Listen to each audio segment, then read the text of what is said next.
আপনার সন্তানের যদি বিবাহে বাধা আসে, পুত্র সন্তান হোক বা কন্যা সন্তান হোক, যদি আপনার মনে হয় যে বিবাহে কোনো কারণে বাধা সৃষ্টি হচ্ছে, তাহলে অবশ্যই এই ভিডিওটি আপনি দেখুন এবং ভিডিওটি শেষ করার পরেই খুব শিগগিরই এবং মানে যত তাড়াতাড়ি পারেন আপনি এই কাজটি করে ফেলুন। বিশেষ করে যদি মায়েরা করতে পারেন তো খুব সুবিধে হয়, বাবারাও করতে পারেন, তাতে খুব বেশি আপত্তিজনক নয়, তবে মায়েদেরই শ্রেষ্ঠ কাজটা করা। কি করবেন আপনি? আপনাকে যেটি করতে হবে, আপনার বাড়ির অগ্নিকোণেতে একটি কলা গাছ, ছোট চারা কলা গাছ আপনাকে লাগাতে হবে। সেটা আপনি টবেও লাগাতে পারেন বা আপনি আপনার বাড়ির কোণে মাটির মধ্যেও লাগাতে পারেন। কলা গাছ একটি লাগাবেন।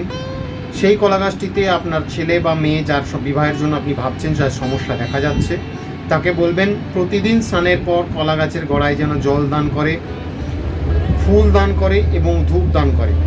ফুল, জল এবং ধূপ, এই তিনটে জিনিস যেন দান করে অবশ্যই। এরপর কি, জল ধূপ দান তো হয়ে গেল, এরপরে যেটি করতে হবে, একটি ছোট্ট মন্ত্র ওই ছেলেকেই বলবেন বা মেয়েকেই বলবেন পাঠ করতে। এমন কিছু বড় জিনিস নয়।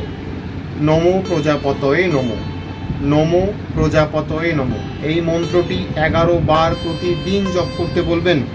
আর কিচ্ছু করবার দরকার নেই। যা সমস্যা আসছে বিবাহের জন্য, সব কিছু সমস্যা দূর হয়ে যাবে। আপনার ছেলের বা আপনার মেয়ের খুব শীঘ্রই মধ্যেই বিবাহের যোগ চলে আসবে। আপনাকে যেটা নিয়ে কোনো কিছু ভাবতে হবে না। এইরকম যদি আপনি ভিডিও দেখতে চান তো এই মহামন্ত্রম চ্যানেলের সঙ্গে থাকুন, ফলো করুন বা সাবস্ক্রাইব করুন। সবাই ভালো থাকবেন। নমস্কার।